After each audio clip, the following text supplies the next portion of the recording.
할렐루야. 이 저녁에도 천국을 향해서 힘차게 달려가시길 바랍니다. 오늘은 우리가 여호수아 13번째 시간으로 악올 골짜기를 벗어나라 라는 제목으로 같이 말씀을 나누도록 하겠습니다. 악올 골짜기를 벗어나라. 우리 지난주에는 가능을 불가능하게 하시는 하나님이라 그랬어요. 가능을 불가능하게 하시는 하나님. 하나님은 이스라엘 백성들이 요단을 건너서 곧바로 전쟁을 해야 될 것 같은데 전쟁을 하지 않게 하시고 준비 동작을 하게 하셨어요. 그 준비 동작이 할례를 행하는 것과 유월절을 지키는 것이라 그랬어요.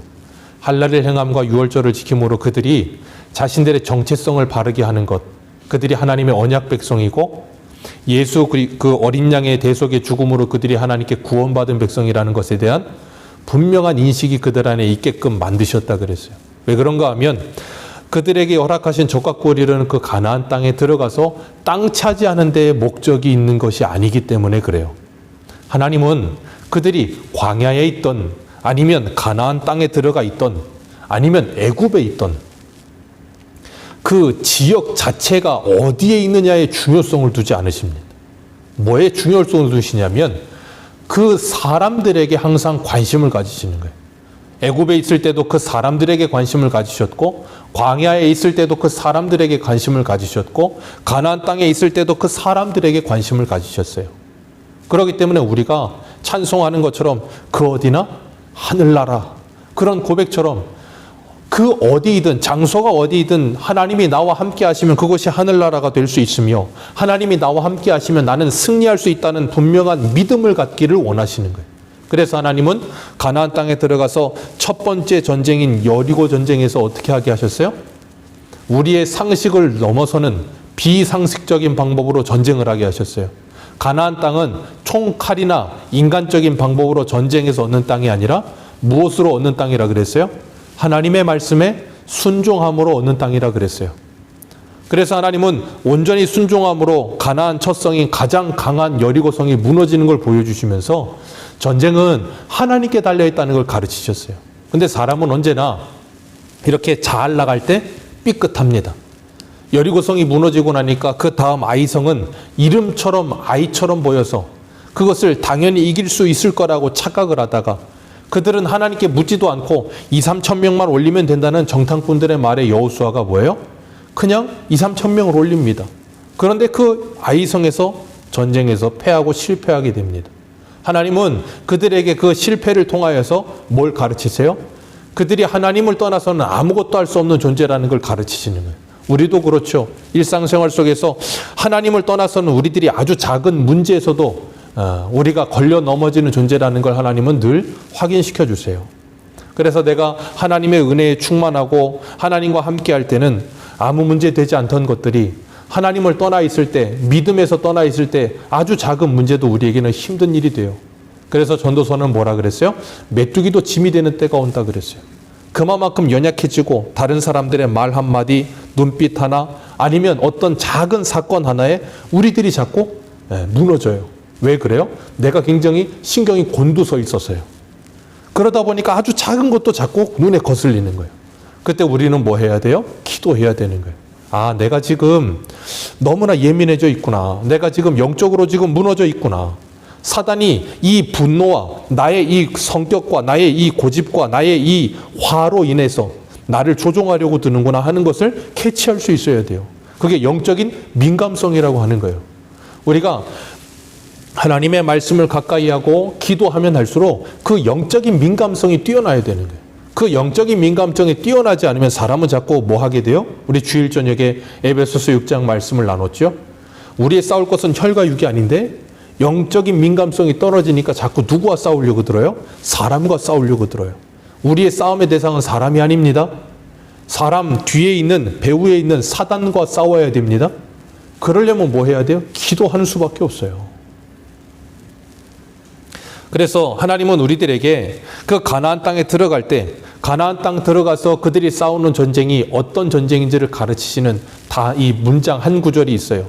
신명기 12장 8절을 보면 이렇게 표현하세요. 우리가 오늘 여기에서는 자기 소견대로 하였거니와 너희가 거기에서는 그렇게 하지 말지니라. 애굽에서 나왔습니다. 애굽에서 나올 때 이스라엘 백성들은 노예로 살았어요? 하나님 없이 살았습니다. 그냥 하나님 없이 살았다는 말이 그들이 하나님을 믿지 않았다는 말은 아니에요. 괴로우니까 하나님께 부르짖잖아요. 그런 거 보면 하나님이 아예 없이 살지는 않았어요. 근데 애굽에 젖어 살았어요. 그들의 삶의 모든 라이프 스타일이 애굽 사람들과 똑같았어요. 세상 사람과. 그러다 보니까 그들에게는 어려움이라는 게 없었어요. 그 어려움이라고 하는 것은 영적인 어려움을 말하는 거예요. 왜냐하면 이미 죄로 누워 있었기 때문에, 영적으로 살지 않았기 때문에 영적인 어려움이라는 건 찾아오지 않았어요. 그런데 하나님의 백성이 되어 구원받고 거기서 나와서 하나님의 백성답게 살려고 하다 보니까 어려움이 찾아오는 거예요. 힘든 일이 찾아오는 겁니다. 그래서 그런 말 하잖아요. 예수 믿고 났더니 또 안 좋은 일이 더 생긴다고. 예수 믿고 났더니 힘든 일이 더 생긴다고. 왜 그런 줄 아세요? 사단이 역사하기 때문에 그런 거예요. 악한 영이 역사합니다. 그래서 우리로 하여금 자꾸 애굽을 돌아보게 하는 거예요. 예수 믿기 전의 생활로 돌아보게 막 만드는 거예요. 우리가 그걸 믿음으로 돌파해야 되는 거예요. 하나님은 하나님의 백성들이 자기 소견에 옳은 대로 살지 않고 하나님의 말씀대로 살기를 원하시는 거예요. 그건 우리들이 이 땅을 살면서 어릴 때부터 경험하죠. 어릴 때 가정에서 자라나면서 부모 밑에서 뭘 배워요? 가정 안에 규율을 배워요. 그래서 가정들마다 자기 가정마다의 규율이 있잖아요. 그 규율이라는 건 거의 대부분이 뭐 부모님의 기분이고 뭐 그렇긴 하지만 그런 게 아니고 규칙을 만들어서 자녀들이 그 규칙 안에 생활하는 걸 배우게 하고, 조금 자라면 학교에 들어가면 유치원 때부터 아이들은 뭘 배워요? 유치원 생활을 배웁니다. 그게 뭐예요? 해야 될 것과 하지 말아야 될 것에 대한 규칙을 배우는 거예요. 학교에 가서도 규칙을 배우고, 초중고를 지나 대학교에 가서도 규칙을 배우고, 사회에 나와 직장에 들어가도 규칙을 배웁니다. 그 직장만의 룰이 있어요. 모든 것에는 그 룰이 있고 이 사회 전체가 그 룰이 있어요. 하나님은 이스라엘 백성들에게 시내산에서 율법과 하나님의 말씀을 주시면서 뭘 세우신 거예요? 그 룰, 법, 하나님의 법을 세우신 거예요. 그래서 하나님의 나라의 백성들이 그 법 안에 살며 법의 보호를 받아야 된다는 걸 가르치시면서 너희들 마음대로 소견대로 살지 말고 그 말씀 안에 거하라, 그렇게 말씀하시니까 그게 가나안 땅의 생활이에요. 그래서 그 첫 성인 여리고성을 어떻게 이겨요? 그 하나님의 말씀에 순종함으로 이기게 하시는 거예요. 하나님께서는 그렇게 하나님의 말씀에 순종함으로 전쟁에서 승리할 수 있다는 걸 깨닫게 하시고, 전쟁에 실패한 여호수아가 하나님 앞에 엎드려서 하나님께 기도를 하는데 7절 지난주에 살펴봤던 것처럼 뭐라 그러냐면, 우리가 그냥 요단 저편에 있었으면 편했을 걸 괜히 넘어와서 이 고생합니다, 그렇게 말을 해요. 우리는 요단 저편에서도 충분히 만족했는데 괜히 요단강 건너와서 여기 와가지고 이렇게 고생합니다. 방금 전에 여리고성 넘어졌을 때는 좋아가지고 그냥 박수를 치다가 아이성에서 실패 한번 하니까 이런 말을 해요. 우리도 그렇죠. 그런데 여호수아가 그 말을 하면서 뭐라 그러냐면, 우리가 우리 원수에게 돌아섰으니 이제는 큰일 났습니다. 이 소문이 이 가나안 땅에 다 퍼지고 나면 그들이 우리를 둘러싸고 우리를 죽이려고 들 겁니다. 그러면 하나님의 이름의 영광이 어떻게 되겠습니까? 자기들이 잘못해놓고 이렇게 이야기를 하나님께. 그랬더니 하나님께서 10절에 뭐라 그러세요? 여호수아에게 일어나라. 어찌하여 이렇게 엎드러져 있느냐. 엎드러져 있지 말고 이 문제를 빨리 뭐 하라는 거예요? 수습하라는 거예요. 이 문제는 11절 같이 읽습니다. 11절 읽습니다. 시작. 이스라엘이 범죄하여 내가 그들에게 명령한 나의 언약을 어겼으며, 또한 그들이 온전히 바친 물건을 가져가고 도둑질하며 속이고 그것을 그들의 물건들 가운데 두었느니라. 이 문제라는 거예요. 전쟁에서 실패한 이유, 그리고 실패하고 나서 네가 두려워하는 것처럼 주변의 사람들이 다 너희들을 공격하려고 몰려와서 둘러싼다 해도 걱정하지 말라는 거예요. 너희들은 그 외부의 적 때문에 무너지는 게 아니라 너희들 내부에 있는 그 죄 때문에 무너진다는 거예요. 근데 우리는 자꾸 뭘 생각하냐면, 내 내부에 있는, 내 안에 있는 죄를 생각 안 하고 자꾸 외부에 있는 문제를 가지고 두려워해요. 하나님, 내가 이런 문제 때문에 힘들고요, 저런 문제 때문에 힘들고요, 이런 관계 때문에 힘들고요, 그러면서 하나님께 막 이야기를 해요. 그럼 하나님 뭐라 그러신다고요? 그게 문제가 아니고 네가 문제다 그러신다니까. 오늘 11절 말씀을 보면 아이성 전투의 실패는 너희들이 하나님께 바친 물건인, 이 여호수아 6장 18절에 말씀하신 것처럼 하나님께 바쳐진 물건은 손대지 말라고 한 그걸 손댔기 때문이다. 7장 1절을 한번 읽어볼까요? 7장 1절입니다. 시작. 이스라엘 자손들이 온전히 바친 물건으로 말미암아 범죄하였으니, 거기까지만 읽습니다. 온전히 바친 물건으로 말미암아 범죄하였다. 그렇게 말씀하시면서 아간이 온전히 바친 물건을 가져갔습니다. 이게 7장의 시작이에요. 그 일로 인하여 그들이 아이성에서 실패했다는 거예요. 우리들도 마찬가지입니다. 우리가 일상생활을 살아가면서 우리가 영적인 싸움에서 실패하고 우리가 믿음으로 살지 못하는 이유가 뭐라고요? 우리 안에 있는 그 작은 죄의 불씨 때문에 그런 거예요. 그 죄 때문에 우리가 무너지고 우리가 믿음으로 살지 못하며 이 세상에서 성도답게 살지 못한다는 거예요. 다른 무엇이 아니에요. 그래서 하나님께서는 12절 말씀에 그러므로 이스라엘 자손들이 그들의 원수 앞에 능히 맞서지 못할 것이다. 이유는 하나다. 그들이 하나님께 온전히 바친 물건을 건드렸기 때문에. 그래서 그들 안에 무엇이 있어요? 죄가 있다는 거예요. 그래서 그 죄가 있으므로 다시는 너희와 함께 있지 아니하리라. 하나님이 함께 하셔야 전쟁에 승리하는데 그 죄 때문에 내가 너희와 함께 할 수 없다. 다시는 너희와 함께 하지 않겠다. 그러니 너희들은 그 문제를 해결하지 않으면 세상에 누가 와도 그들을 이길 수 없다예요. 우리가 잊지 말아야 될 것, 우리의 신앙생활도 마찬가지입니다. 우리의 신앙생활의 가장 큰 전쟁이고 첫 번째 되는 전쟁은 뭐냐면 거룩이에요. 하나님은 레위기 19장 2절에 이렇게 말씀하셨어요. 내가 거룩하니 너희도 거룩하라. 하나님이 우리에게 요구하시는 건 거룩이에요. 다른 무엇이 아닙니다. 그래서 우리 디모데후서 2장 20절을 한번 보겠습니다. 디모데후서 신약성경 2장 20절. 디모데후서 2장 20절이에요.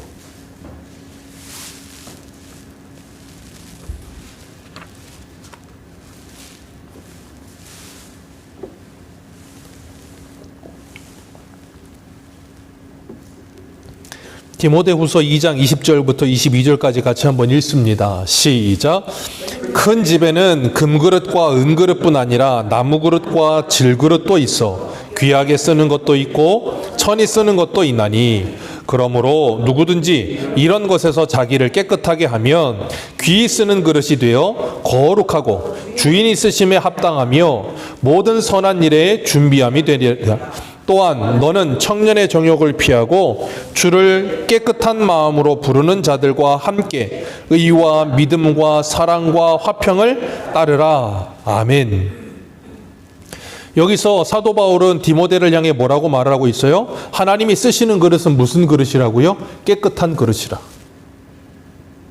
우리는 항상 그 그릇의 재료가 무엇이냐에 관심을 갖는데 하나님은 거기에 1도 관심이 없으시다는 거예요.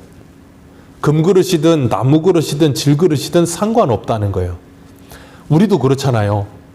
금으로 만들면 뭐합니까? 거기 온갖 더러운 게 가득하면 누가 그걸 쓰겠어요? 깨끗한 그릇 쓰지. 그런 것처럼 하나님은 우리들에게 분명히 가르치시는 거예요. 우리가 준비되어야 될 것은 재료의 문제가 아니고 우리의 어떤 은사나 어떤 능력의 문제가 아니고 뭐라는 거예요? 깨끗함이라는 거예요. 거룩함. 성결함을 우리에게 요구하시는 거예요. 그래서 레위기의 말씀을 보면 전부 무슨 말씀하세요? 거룩에 대해서 말씀하시잖아요. 거룩에 대해서. 그만큼 우리가 세상으로부터 구별되어 거룩한 하나님의 백성답게 사는 일에 열심을 내야 된다는 거예요. 하나님은 우리에게 그걸 요구하시는 거예요. 우리가 어떤 대단한 업적을 남기거나 어떤 대단한 일을 하는 게 목적이 아니에요. 거룩한 하나님의 사람으로 세워져서 하나님의 쓰시기에 합당한 도구로 쓰임받도록 깨끗한 삶을 살라는 거예요. 그럴 때 하나님께서 그들을 통해 뭐 하신다고요? 하나님의 일을 하실 거라는 거예요. 그래서 사도 바울은 청년 디모데를 향해서 이렇게 고백하고 있는 거예요. 이렇게 권면하고 있는 거예요. 너는 청년의 정욕을 피하고 깨끗한 마음으로 주를 부르는 자들과 함께 의와 믿음과 사랑과 화평을 따르라. 깨끗한 마음으로. 예수님은 마태복음 5장 8절에도 말씀하시지요. 마음이 청결한 자는 복이 있나니 저희들이 하나님을 볼 것이며. 하나님은 우리들에게 마음의 청결을 요구하시는 거예요. 우리 안에 온갖 더러운 죄악들을 다 던져버리고 청결하라. 우리 안에 있는 온갖 더러움은 우리가 수요일날 보고 있는 예레미야 2장에 뭐라 그랬어요? 어떤 세상에 좋은 비누를 써도 씻을 수가 없다고요. 그래서 어떻게 해야 돼요? 하나님께서 맑은 물을 뿌려 우리를 깨끗게 씻기시고 우리를 회복시키기 전에는 우리 안에 있는 모든 더러움들이 벗겨지질 않아. 그래서 마태복음 7장에도 우리의 마음속에 있는 그 온갖 더러움, 그건 누구로 말미암아 깨끗해질 수 있어요? 성령으로 말미암아 깨끗해질 수 있는 거예요. 그래서 히브리서 12장에는 하나님은 어떤 분이라 그러세요? 하나님은 소멸하는 분이시라. 그 소멸하는 불이신 하나님께서, 그 성령 하나님께서 우리에게 말씀의 불을 던지시면 그 말씀의 불에 의하여 우리의 모든 더러운 것들이 뭐 한다고요? 다 태워지는 거예요. 그리고 정결해지는 거예요. 그게 바로 성령의 충만이라고 하는 거예요. 그래서 하나님의 말씀이 우리에게 들려지면 그 말씀은 믿는 자 안에서 반드시 뭐가 일어나요? 역사가 일어나는 거예요. 그리고 나면 그 소멸하는 불이신 하나님께서 우리 안에 무슨 일을 일으키시냐면 회개가 일어나게 하시는 거예요. 그 죄를 더러운 물건처럼 버리게 하시는 거예요. 그래서 이사야 30장에 뭐라 그러십니까? 너희들에게 고생의 물과 환난의 떡을 먹게 하겠지만 다시는 너희들에게 스승을 숨기지는 않으리라. 그 스승이 뒤에서 말소리가 나서 이것이 정론이 이리로 가라 하며 정로로 가게 하고 우리 안에 금으로 은으로 덮인 모든 우상들을 더러운 물건처럼 내어버리게 하시느니라. 그게 바로 성령의 역사예요. 그렇기 때문에 성령이 임한 하나님의 사람들은 반드시 깨끗해지는 거예요. 이 마음에 믿음이 깨끗해지고 마음이 깨끗해지고 그리고 뭐가 깨끗해지겠어요? 그 생활과 삶이 깨끗해지는 거예요. 그래서 예수를 믿고 성령을 받은 하나님의 사람들의 생활은 깨끗하게 변화가 일어나는 거예요. 세상 사람들이 보기에도 더럽고 추한 모든 죄들을 버리는 거예요, 이제. 왜? 내 안에 성령이 역사하시기 때문에. 그렇기 때문에 하나님께서는 오늘 본문에 이스라엘 백성들에게 그 아간의 죄를 진멸하여 그들에게서 제하여 버리라 그러시는 거예요. 왜요? 고린도전서 6장에도 그러시잖아요. 적은 누룩이 온 덩이를 더럽히느니라. 아간의 작은 죄 하나가 지금 이스라엘 전체를 무너뜨리고 있는 거예요. 우리가 기억해야 될 것, 우리의 죄는 나만의 죄가 아니라는 걸 기억하시길 바라요. 공동체의 죄입니다. 그래서 아이들이 뭔가 잘못을 하면 그 죄는 누구에게 돌아가요? 부모에게 돌아가요. 그래서 부모가 그 죄를 책임지잖아요. 학교에서도 아이들이 뭔가를 잘못하면 아이들 전체가 혼이 납니다. 왜 전체가 혼나요? 그 반 전체가 같은 공동체이기 때문에 그런 거예요. 그렇기 때문에 우리의 죄는 나만의 죄가 아니고 누구의 죄예요? 우리 가정의 죄가 되는 거고요. 우리 교회 공동체의 죄가 되는 거예요. 그렇기 때문에 우리가 우리 가정 안에 있는 죄를 볼 때 그걸 남처럼 볼 게 아니라 누구의 것으로 생각해야 돼요? 나의 것으로 생각해야 되는 거예요. 그래서 가정의 죄를 놓고 내가 기도해야 되는 것이고 교회의 죄가 보이면 그 죄가 누구의 죄라고요? 나의 죄라고 보고 그걸 위해서 하나님께 뭐 해야 돼요? 기도해야 되는 거예요. 그래서 예수님은 우리들에게 기도를 가르치시면서 뭐라 그랬어요? 우리가 우리에게 죄 지은 자를 사하여 준 것 같이 우리의 죄를 사하여 주옵시고 우리를 시험에 들게 하지 마옵시고 다만 악에서 구하옵소서. 누구를 위해서? 우리를 위해서. 그게 저와 여러분들의 기도가 되어야 할 줄로 믿습니다. 하나님은 지금 이 이스라엘 백성들이 여리고성을 들어가서 그걸 무너뜨리고 아이성을 무너뜨리는 그 성 하나 무너뜨리고 무너뜨리지 않는데 하나님의 초점이 있지 않아요. 우리는 자꾸 그 전쟁에 초점을 두려고 하는데 하나님은 그 전쟁 자체에 초점이 있지 않고 이스라엘 백성에게 초점이 있어요. 이 사람을 하나님의 사람 만드는 데 초점이 있다고요. 그 사람이 하나님의 사람이 되기만 하면 그들은 그 가나안 땅에서 하나님과 적과 꿀이는 땅을 사는 거예요. 그러니까 모세는 광야에서 그 가나안 땅에 들어가지 않았어도 광야에 있으면서 모세는 누구와 함께 있어요? 하나님과 함께 했다고요. 그러면 모세에게는 그 가나안 땅이 뭐예요? 적과 꿀이는 땅이 되는 거예요. 무슨 말인지 이해하시겠습니까? 그러니까 우리가 그걸 잊어버리면 안 돼요. 그래서 다윗이 하나님께 성막을 지으려고 할 때, 성전을 지으려고 할 때 하나님께서 뭐라 그러세요? 짓지 말아라 그러시잖아요. 내가 사람이 짓는, 손으로 짓는 그 성전 안에 있겠느냐? 내가 언제 너한테 성전 지어달라고 하더냐? 그러면서 짓지 말라고 하세요. 그리고 누구의 지라 그래요? 네 아들이 그 성전을 지을 거다 그렇게 말씀하신다고요. 그러면서 그 성전을 짓지 않았던 이유에 대해서 성경에서는 분명히 밝혀요. 네 손이 피를 많이 흘렸기 때문이라. 전쟁을 많이 했기 때문이라는 거예요. 그 전쟁 누가 하게 하셨어요? 하나님이 하게 하셨어요. 근데 다윗이 성전을 짓지 않아도 이미 다윗 안에는 하나님께서 말씀하셨어요. 성전은 사람이 하나님께 지어드리는 것이 아니라 하나님이 너희들을 위해 짓는 거다 그러셨어요. 이미 다윗은 하나님과 동행하는 그 40년 동안에 하나님이 다윗 안에 하나님의 성전을 지으신 거예요.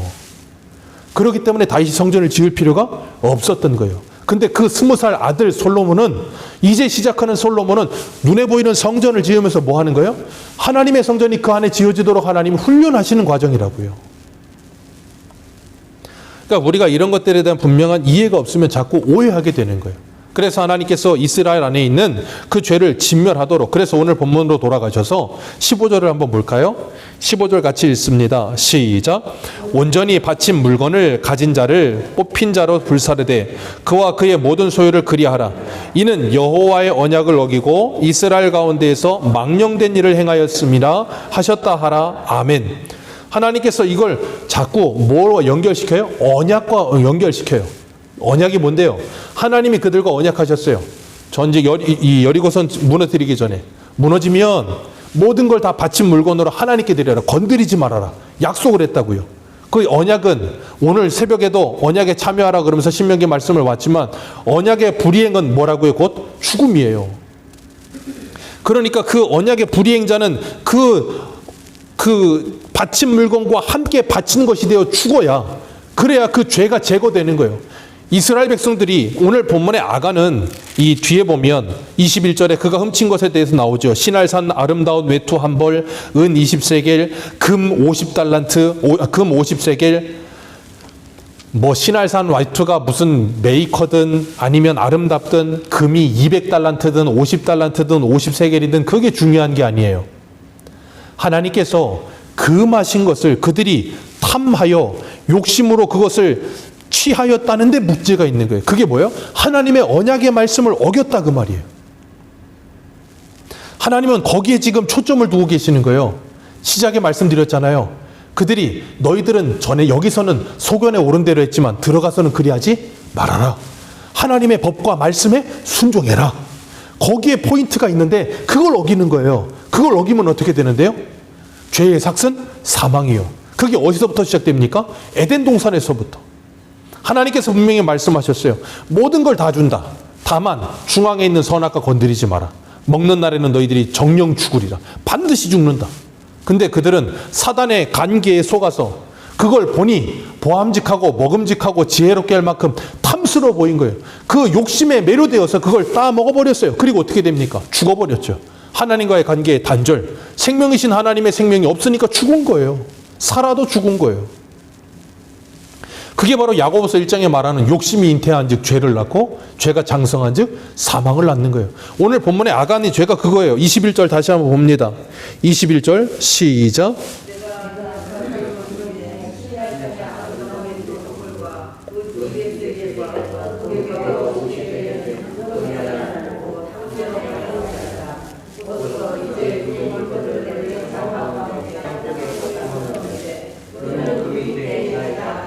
아멘. 여기 보면 금덩이를 뭐하고? 보고 탐내어 가졌나이다.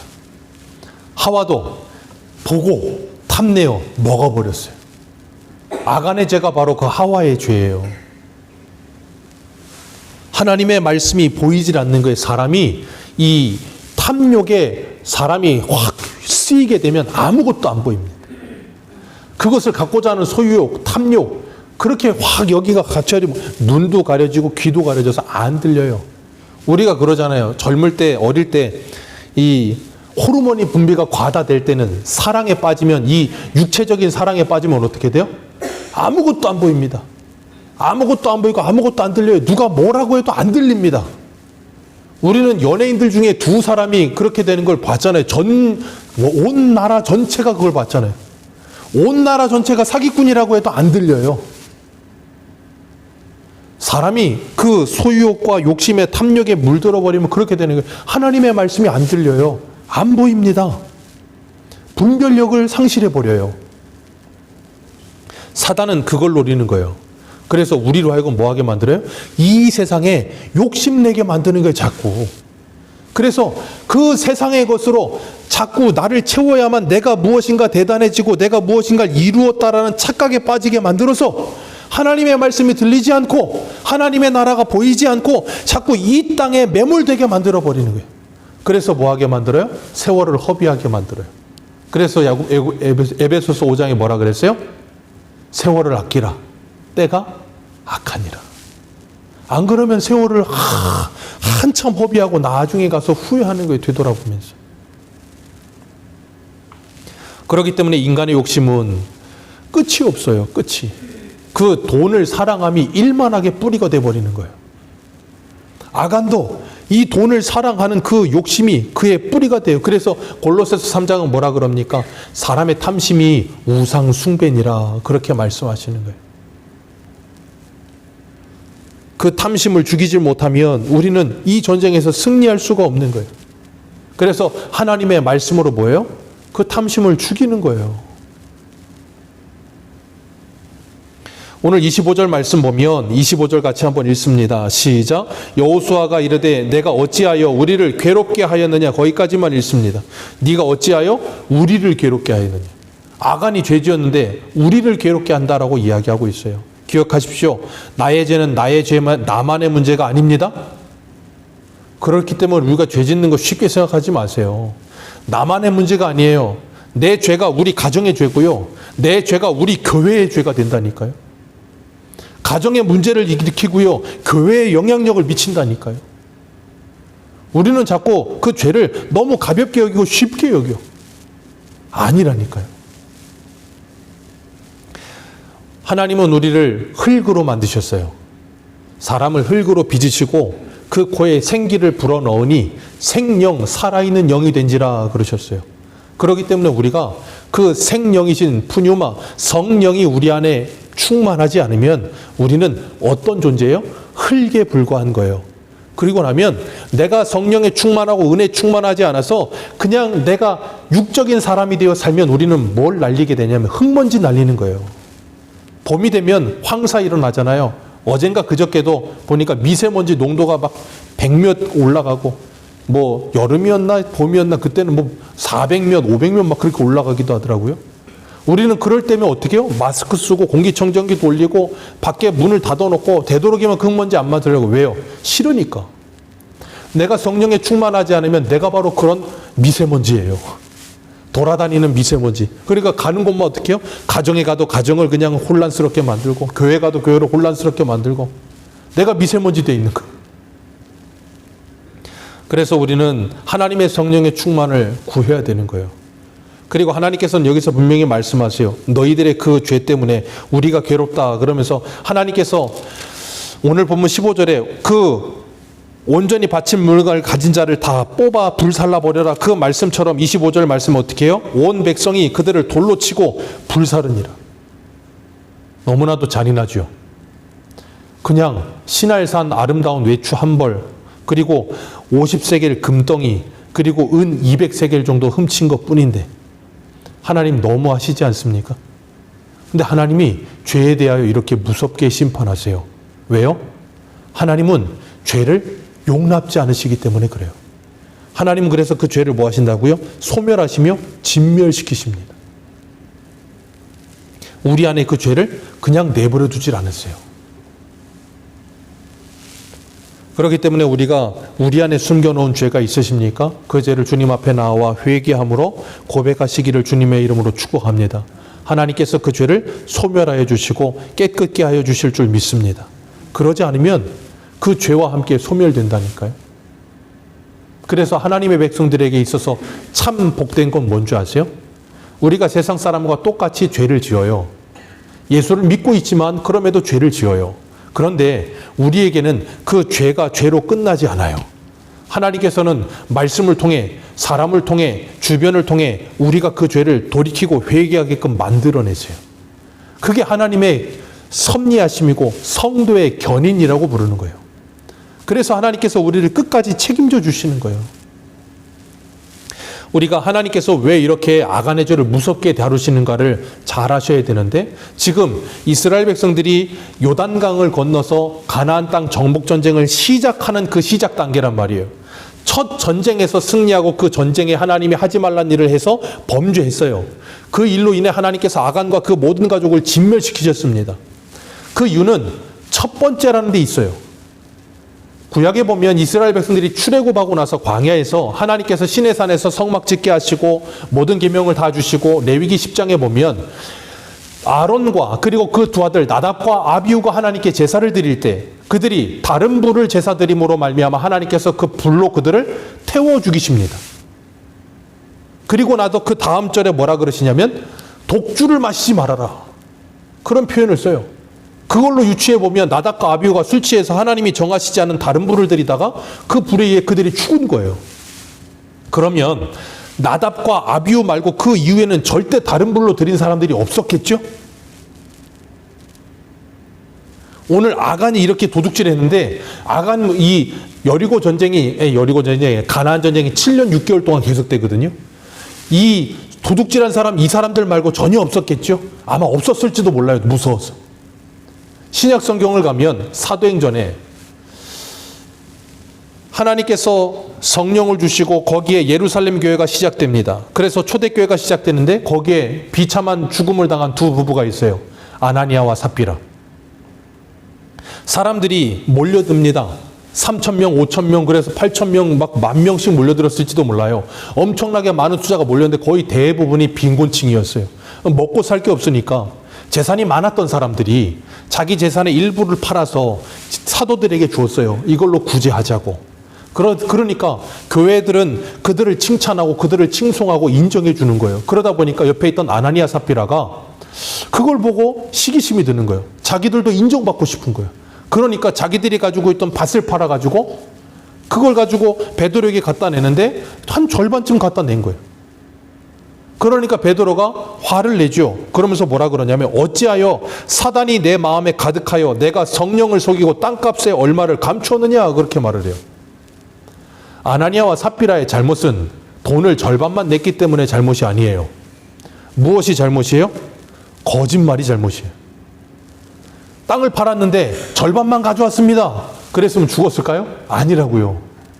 그런데 다른 사람들 옆에 있는 사람들 보니까 부자들이었겠죠. 부자들 중에 자기들의 일부의 재산을 팔아서 가난한 사람들 구제하는 모습을 보니까 부럽거든. 그러니까 자기들도 팔아갖고 내기는 했는데 아까운 거야. 그러니까 절반을 내면서 이거 전부입니다. 그러고 거짓말을 했어. 그래서 죽은 거예요. 자, 그러면 그 이후에 헌금하던 사람들은 거짓말로 헌금하거나 아니면 부모가 아이들한테 헌금하라고 1,000원 줬는데 500원만 헌금한 애들은 다 죽었겠죠? 그랬으면 저도 죽어야 되는데. 아니라고요. 제가 아까 말씀드렸죠. 첫 번째가 중요한 거라고. 나답과 아비후가 첫 번째 제사를 드리다 죽었어요. 첫 번째 전쟁 여리고 전쟁에서 그들이 죽었어요. 아간이. 첫 번째 초대교회에서 그런 일이 있어서 그 일로 죽었어요. 그리고 그걸 뭐라 그러냐면 사도행전에서는 온 교회가 이 일을 듣고 사람들이 다 크게 두려워하니라. 하나님께서 이 세 가지 사건의 첫 번째를 통하여 뭘 하시냐면 하나님의 나라가 시작되는 그 시작 단계에서 그 백성들에게 죄에 대해 하나님께서 얼마나 철저하게 심판하시는 분인지를 두렵고 떨림으로 보게 하시는 거예요. 그리고 그 죄에 대한 경각심을 가지고 하나님의 백성들이 죄를 멀리하며 거룩한 하나님의 백성들께 살게 하시기 위해서 일벌백계 하는 말씀으로 그런 일들이 일어나게 하신 거예요. 그렇기 때문에 오늘 새벽에도 말씀드린 것처럼 이 언약의 말씀은 오늘 우리에게 주시는 말씀이라 그랬어요. 아간의 이 범죄는 오늘 우리에게 적용되는 말씀이에요. 우리에게 하나님께서 죄에 대해 뭐 하라는 거예요? 철저하게 끊으라는 거예요. 그래서 죄와 싸우되 피 흘리기까지 싸우며 악은 그 모양이라도 버리라고 말씀하고 계시는 거예요. 죄를 무섭게 생각하라는 거예요. 가볍게 생각하지 말라는 거예요. 그 죄를 가진 자는 진멸을 당할 거라는 거예요. 그럼 우리는 다 진멸당에 마땅한데 문제는 진멸에서 끝나지 않고 하나님의 말씀은 언제나 우리에게 소망을 줍니다. 우리 호세아 2장을 한 군데 한번 보겠습니다. 마지막으로 호세아 2장 14절을 한번 보세요. 호세아 2장 14절.